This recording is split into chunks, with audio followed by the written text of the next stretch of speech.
Welcome to my YouTube channel Vital Study. यदि आपने मेरे चैनल को अभी तक सब्सक्राइब नहीं किया है तो प्लीज़ सब्सक्राइब करें और वीडियो पसंद आने पर लाइक करें, शेयर करें। Thank you. हेलो स्टूडेंट, इस वीडियो में हम क्लास 12 का जो चैप्टर नंबर 2 है विलियन सॉल्यूशंस, उस पर कुछ चर्चा करेंगे। विलियन क्या होते हैं उसको जानने से हम देखते हैं कि जो हमारा जो नॉर्मल जो लाइफ है हमारी, उस पर हमारा ऐसा बहुत ही कम जो शुद्ध पदार्थों से कांटेक्ट हो पाता है। जैसे कि आप देखेंगे हमारे दैनिक जीवन में उपयोग होने वाला ब्रश है, पीतल जो होता है ब्रश। अब ब्रश एक्चुअल में है क्या? ब्रश क्या है हमारे पास? ये जो है कॉपर और क्या है ये जिंक का मिक्सचर, इससे मिलके बना होता है। आप जैसे चाहेंगे कि एयर की बात करें, हम जो एयर ले रहे हैं उसमें भी क्या है, ऑक्सीजन है, नाइट्रोजन है, उसमें भिन्न भिन्न गैसों का एक प्रकार से ये मिश्रण है। तो इस प्रकार से जो है हमारा जीवन जो है प्योर जो हमारे पास गैसेस है या प्योर पदार्थ है उनके संपर्क में बहुत ही कम आ पाता है। हमारे दैनिक जीवन इसका उपयोग बहुत कम होता है। कोई ना कोई चीज़ किसी न किसी चीज़ का विलयन होता है। जब हम बात करें जल की, तो जल में भी क्या होती है, बहुत सारे गैसेस होती हैं, कुछ अशुद्धियाँ होती हैं। तो जैसे कि हम देखते हैं इसमें विलयन क्या होगा। ये जो विलयन है एक्चुअली ये है क्या? यदि परिभाषा के रूप में देखें तो विलयन होता है दो या दो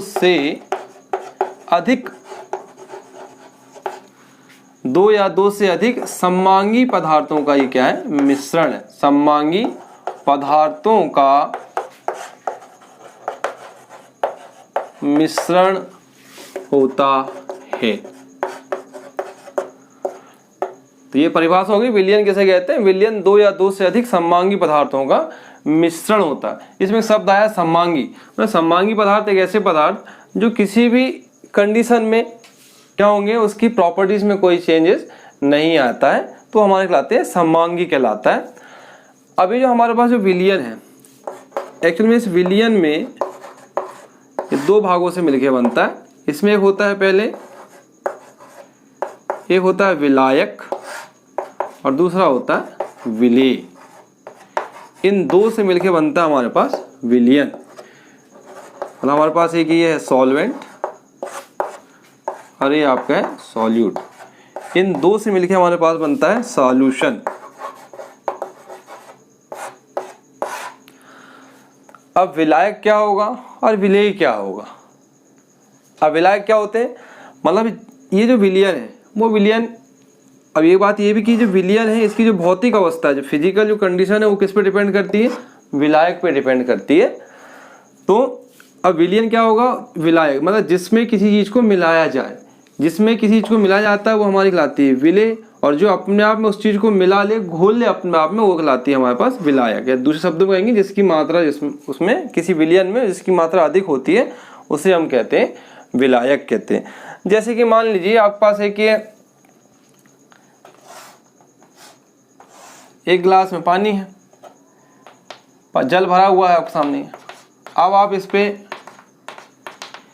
शक्कर मिला रहे हैं, नमक मिला, जो मिला रहे हैं आप। यदि मान लो आपने इस पे क्या मिलाया, नमक मिलाया, तो ये जो है आप देख रहे हैं यहाँ पर ये जो जल था, जो पानी था, H2O था, ये हमारे पास कहलाएगा सॉल्वेंट कहलाएगा, और ये जो नमक है ये हमारे पास कहलाएगा सॉल्यूट कहलाएगा, या इसे हम कहेंगे विलेय कहेंगे, और ये कहलाएगा हमारे पास विलायक कहलाएगा।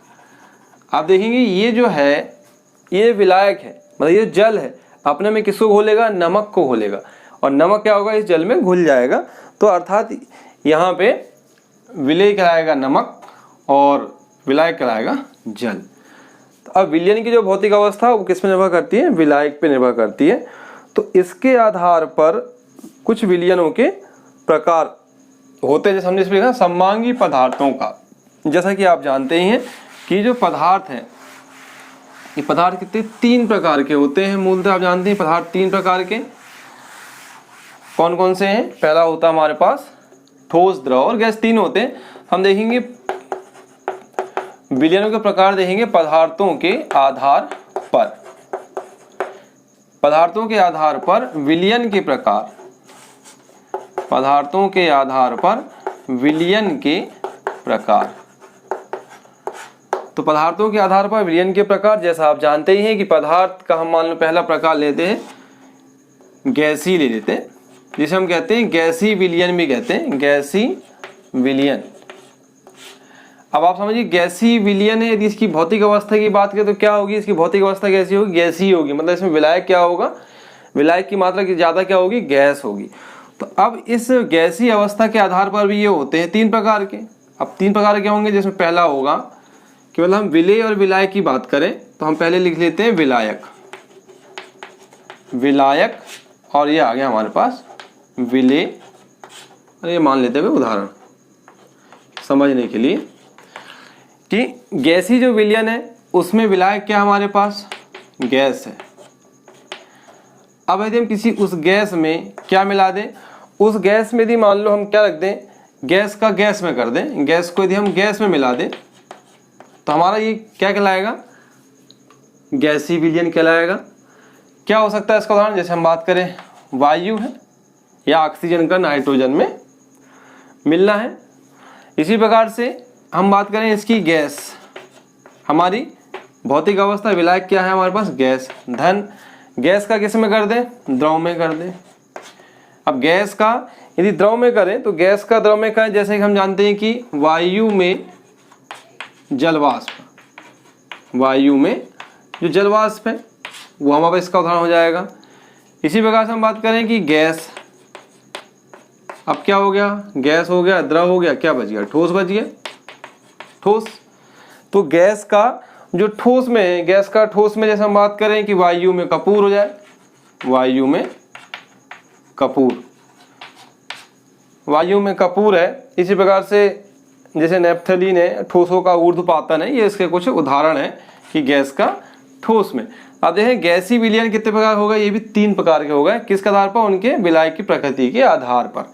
गैस गैस गैस, गैस का गैस में, गैस का द्रव में, गैस का ठोस में। इसी प्रकार से हम बात करें दूसरा कि हमारे पास जो होता है हम उसे लिखेंगे द्रवीय विलयन। अब ये द्रवीय विलयन ये भी क्या होगा, 3 प्रकार होंगे। विलायक क्या होगा, पहला द्रव, विलेय क्या हो जाएगा उसमें, गैस। द्रव का यदि हम बात करें द्रव का गैस में क्या हो जाएगा, द्रव का गैस में जैसा आपने देखा है कि जल में हम क्या करें, CO2 मिलाते हैं, जल में सोडा वाटर मिलाते हैं, जल में CO2 का मिश्रण। इसी प्रकार से इस पे देखेंगे दूसरा, देखिए हमारे पास विलायक तो द्रव्य रहेगा, धन द्रव में क्या मिला दें, द्रव मिला दें। यदि हम द्रव में द्रव मिला दें तो इसका उदाहरण क्या होगा, जैसे कि जल में एल्कोहल मिला दें, ये इसका उदाहरण हो जाएगा। इसी प्रकार से आप देखेंगे कि विलायक द्रव्य रहेगा, गैस मिल गया, द्रव, अब क्या बच गया, ठोस रह गया। तो अब आप देखेंगे कि द्रव का ठोस में विलयन क्या होगा, जैसे अभी हमने देखा था कि द्रव में मतलब इसमें पानी में हमने क्या मिलाया, शक्कर मिलाया या फिर नमक मिलाया, तो द्रव में ठोस का विलयन हम मान लो शक्कर को किस में मिला दें, शक्कर का जल में। इसी प्रकार से अब आप देख रहे हैं द्रवीय विलयन में कितने प्रकार हो गए, 3 प्रकार के। गैसीय हो गए 3, द्रवीय भी हो गए 3। इसी प्रकार से अब हमारे पास बच गया एक आएगा हमारे पास ठोस, उसे हम कहेंगे ठोसी विलयन। अब ठोसी विलयन भी कितने प्रकार होंगे, ये भी 3 प्रकार के होंगे। ठोस रहेगा हमारे पास विलायक, धन, हम ठोस में क्या मिला दें, गैस मिला दें। तो ठोस में यदि हम गैस मिला दें इसका क्या हो जाएगा, जैसे देखा होगा आपने, जो कोई धातु है, जो कोई मेटल है, तो हम उसे गर्म करते हैं, उसमें ठंडा पानी डालते हैं तो क्या होगा, उससे गैस निकलती है। तो वही हम कह सकते हैं कि धातुओं की सतह पर अधिशोषण कहते हैं उसे, हम पढ़ेंगे अधिशोषण की घटना क्या होती है। इसी प्रकार से ठोस का द्रव में, अब ये जो ठोस है उसका किसमें मिक्सचर रहेगा, द्रव में, मतलब ठोस और ठोस का द्रव में। ठोस का द्रव में जैसे मान लें बात करें हम की ठोस का द्रव में उदाहरण देख ले तो इसमें आ जाएगा कि पारे का जो है हमारे पास पारे का चांदी में विलयन। अब हमारे पास क्या बच गया, ठोस का ठोस में, धन ठोस का ठोस में। अब ठोस का ठोस में जैसे देखेंगे हमारे पास मिश्र धातु है, माना पीतल है, पीतल है तो जैसे क्या है ब्रॉस है, ये हमारे पास कॉपर और जिंक का मिक्सर होता है। तो इस प्रकार से जो पदार्थों के आधार पर, मतलब पदार्थों की अवस्थाओं के आधार पर जो विलयनों के जो प्रकार हैं वो हमारे पास होगा। वैसे तो ये होगा कुल मिला के 9 है, तो मूलतः 3 प्रकार के, गैसीय विलयन, द्रवीय विलयन और ठोसी विलयन। लेकिन आप इसे अलग अलग रूप में लिखते हैं 9 प्रकार के होगा कि गैस का गैस में, गैस का द्रव में, गैस का ठोस में, द्रव का गैस में, द्रव का द्रव में, द्रव का ठोस में। अब मान लो हमें इसमें परिभाषा लिखनी है कि गैसीय विलयन क्या होते हैं, गैसीय विलयन किसे कहते हैं। तो गैसीय विलयन वह विलयन जिसमें विलायक क्या हो, विलायक की क्या हो, गैस हो, और विलेय क्या हो, अन्य 3 पदार्थ हो, अन्य 3 द्रव या अन्य 3 द्रवीय पदार्थ हो। वो हो सकता है हमारे पास क्या, गैस, द्रव, ठोस। लेकिन विलायक मूलतः क्या रहेगा हमारे पास, गैस रहेगा। इसी प्रकार से द्रवीय विलयन की बात करेंगे तो द्रवीय विलयन वह विलयन जिसमें विलायक क्या हो, द्रव हो, एवं विलेय की मात्रा गैस, द्रव या ठोस हो सकती है। इसी प्रकार ठोसी विलयन की बात करेंगे तो ठोसी विलयन में क्या होगा हमारे पास, ठोसी विलयन में विलायक क्या होगा, गैस हो, ठोस होगा, उसमें हमें क्या मिलाने, गैस, द्रव और गैस, ठोस, द्रव और ठोस मिलाएंगे। तो ये हमारे पास कुछ उदाहरण सही दिए है। तो इसी के, और ये तो हमारे पदार्थों के आधार पे हुए। इसी प्रकार से सांद्रता के आधार पर, अब सांद्रता के आधार पर विलयनों के प्रकार भी होते हैं। सांद्रता के आधार पर विलयनों के प्रकार। अब सांद्रता क्या होती है कि कोई द्रव उसमें कितना मिल सकता है, उसका कंसंट्रेशन कितना है। तो सांद्रता के आधार पर,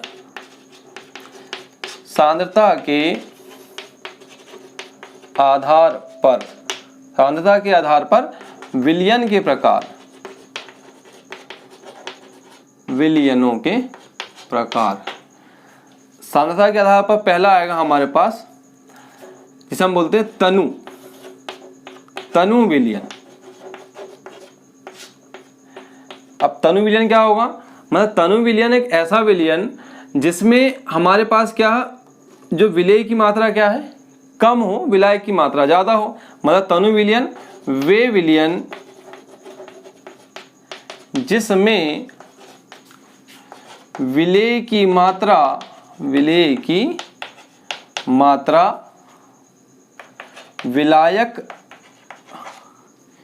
की तुलना में कम होती है। जैसे आप देखेंगे, आप इसको उदाहरण दे सकते हैं। हम लिखते हैं ना, आप जब लैब में देखेंगे जैसे लिखा था dilute HCl, dilute H2SO4, dilute H2SO4। इसका मतलब क्या है कि जल में क्या मिलाया गया है, जो विलायक की मात्रा जल है, जल में विलेय जो है, मतलब विलेय हमारे पास क्या है, HCl, वो क्या है, कम मात्रा में मिलाया गया है, तो इसे हम कहते हैं तनु विलयन कहते हैं। दूसरा हमारे पास सांद्र विलयन, सांद्र विलयन। अब सांद्र विलयन क्या होते हैं, इस पे इसका उल्टा हो जाएगा, मतलब वे विलयन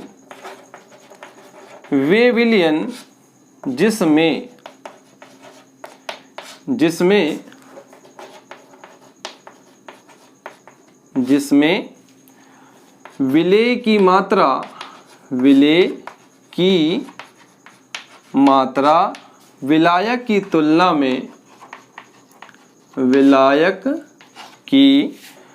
तुलना में अधिक होती है। आप देख रहे होंगे हमने ऊपर क्या लिखा था, कम होती, यहाँ पे क्या लिखा, अधिक होती है। किसकी मात्रा, विलेय की मात्रा।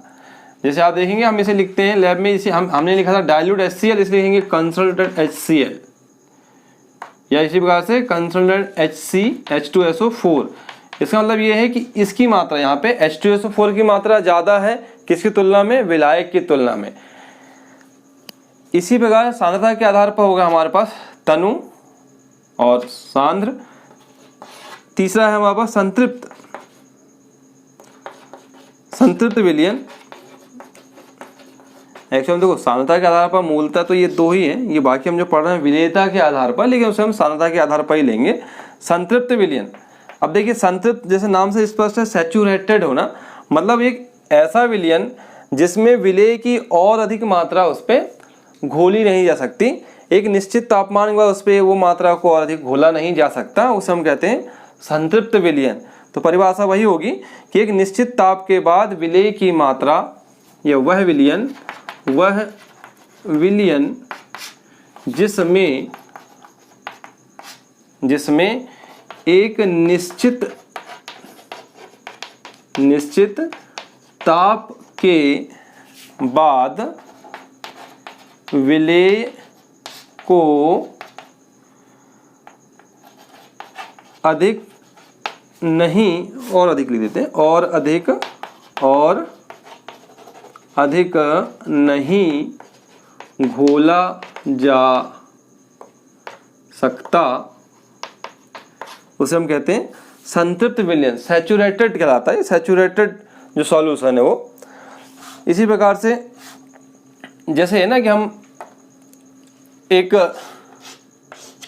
जल है, एक गिलास जल है, उसमें क्या करें हम कुछ नमक या शक्कर मिलाते जाएं, एक ऐसा समय आएगा कि उसमें शक्कर या जो नमक है वो घुलना हो बंद हो जाएगा, तो हमारा कहलाता है संतृप्त विलयन कहलाता है।